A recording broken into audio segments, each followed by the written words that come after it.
അസ്സലാമു അലൈക്കും വറഹ്മത്തുള്ളാഹി വബറകാതുഹു. പ്രിയപ്പെട്ടവരെ,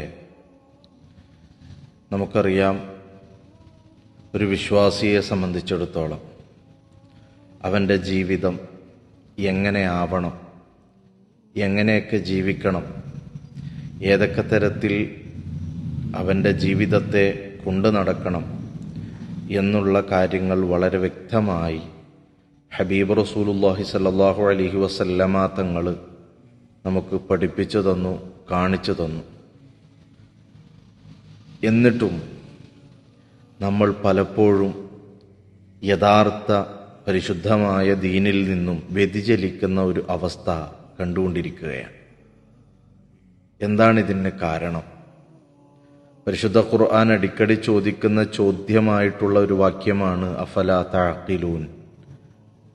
അത് എല്ലാ നിലക്കും നമുക്കതിനെ ചിന്തിക്കുന്നില്ലേ എന്നുള്ള വിഷയം നമ്മുടെ ജീവിതത്തിലുടനീളം നമുക്ക് എടുത്ത് നോക്കാൻ പറ്റിയ ഒരു ചോദ്യമാണ്.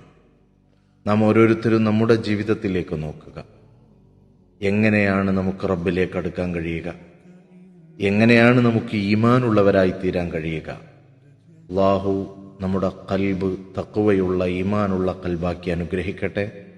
ആമീൻ യാ റബ്ബൽ ആലമീൻ. ഒരു സൂഫി കഥ ഓർമ്മ വരികയാണ്.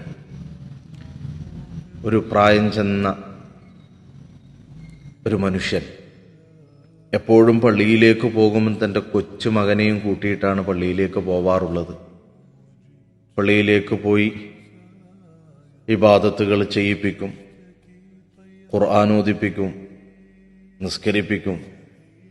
ഇങ്ങനെ തുടർച്ചയായി ആ പ്രായമുള്ള മനുഷ്യൻ തൻ്റെ കൊച്ചുമകനെ കൊണ്ട് ചെയ്യിപ്പിച്ചപ്പോൾ ഒരു ദിവസം തൻ്റെ കൊച്ചുമകൻ പറഞ്ഞു, എന്നെ എപ്പോഴും പള്ളിയിലേക്കൊക്കെ കൂട്ടിക്കൊണ്ടുപോവുകയാണ്, എന്നോട് നിസ്കരിക്കാൻ പറയാണ്, ഞാൻ നിസ്കരിക്കുകയാണ്. പക്ഷേ ആ നിസ്കരിച്ചിട്ടോ അല്ലെങ്കിൽ ഖുർആൻ ഓതിയിട്ടോ എൻ്റെ മനസ്സിലൊന്നും തന്നെ നിലനിന്ന് കിട്ടുന്നില്ല. വലിയ പരിഭവത്തോടെ, പ്രയാസത്തോടെ, വിഷമത്തോടു കൂടിയാണ് ആ കൊച്ചുമകൻ പ്രായം ചെന്ന ഉപ്പാപ്പയോട് പറഞ്ഞത്. ആ വിഷമം കേട്ടപ്പോൾ ആ പ്രായം ചെന്ന മനുഷ്യൻ ആ കുഞ്ഞുമോനോട് പറയാണ്, മോനെ, വീടിൻ്റെ മുകളിലെ തട്ടില് ഒരഴുക്ക് പുരണ്ട ഒരു കൊട്ടയുണ്ട്. മോൻ ആ കൊട്ടയൊന്നെടുക്കുക.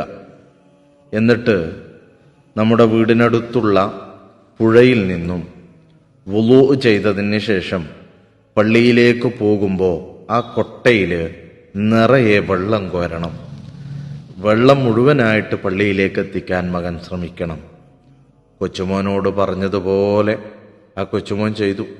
വളരെ അഴുക്ക് പുരണ്ട, ഒരുപാട് കാലം ഉപയോഗിക്കാതെ വെച്ച ആ കൊട്ടയെടുത്തു. വുളൂ ചെയ്തതിന് ശേഷം ആ കൊട്ടയിൽ നിറയെ വെള്ളം എടുത്തു. ആ കുഞ്ഞുമോൻ പള്ളിയിലേക്ക് പോയി. പള്ളിയിലെത്തുമ്പോഴേക്കും കൊട്ടയിലുള്ള വെള്ളം മുഴുവനും ചോർന്നൊലിച്ചു കഴിഞ്ഞിരുന്നു. നമസ്കാരം കഴിഞ്ഞു തിരിച്ചു മടങ്ങി. അടുത്ത തവണയും നിസ്കരിക്കാൻ വേണ്ടി പോകുമ്പോൾ ഇതുപോലെ തന്നെ ചെയ്യാൻ. അങ്ങനെ 2 തവണ ചെയ്തു, 3 തവണ ചെയ്തു. 3-ാമത്തെ തവണ പ്രായം ചെന്ന ഉപ്പാപ്പയോട് പറയാണ്, ഞാൻ 3 തവണ ഈ കൊട്ടയിൽ വെള്ളം ചുമന്നു കൊണ്ടുവന്നെങ്കിലും പള്ളിയിലേക്ക് ഒരു തുള്ളി വെള്ളം പോലും എനിക്ക് എത്തിക്കാൻ പറ്റിയിട്ടില്ലല്ലോ, ഞാൻ എന്താ ചെയ്യുക? ആ ഉപ്പാപ്പ പറയാണ്, മോനെ, ആ കൊട്ട എടുത്ത സമയത്ത് എങ്ങനെയായിരുന്നു? കൊച്ചുമകൻ പറഞ്ഞു, വളരെ അഴുക്ക് പുരണ്ടതായ കൊട്ടയാണ്, പൊടിപടലങ്ങളും കച്ചറയും ഒക്കെ നിറഞ്ഞ കൊട്ടയാണ്. എന്നാൽ ഇപ്പൊ കൊട്ടയുടെ അവസ്ഥ എന്താണ്? ആ മകൻ അത്ഭുതത്തോടെ, അപ്പോഴാണ് ആ മകൻ ചിന്തിച്ചത്, വെള്ളം എടുത്തു കൊണ്ടുവന്നു, പക്ഷെ ലക്ഷ്യസ്ഥാനത്തേക്ക് പള്ളിയിലേക്ക് വെള്ളം എത്തിക്കാൻ സാധിച്ചിട്ടില്ല. പള്ളിയിലേക്ക് അതിൽ നിന്നും വെള്ളം എടുക്കാനൊന്നും പറ്റിയിട്ടില്ല. കൊണ്ടുപോകുന്ന വഴി അതങ്ങനെ ഉറ്റി ചോർന്നൊലിച്ച് തീരുകയാണ്.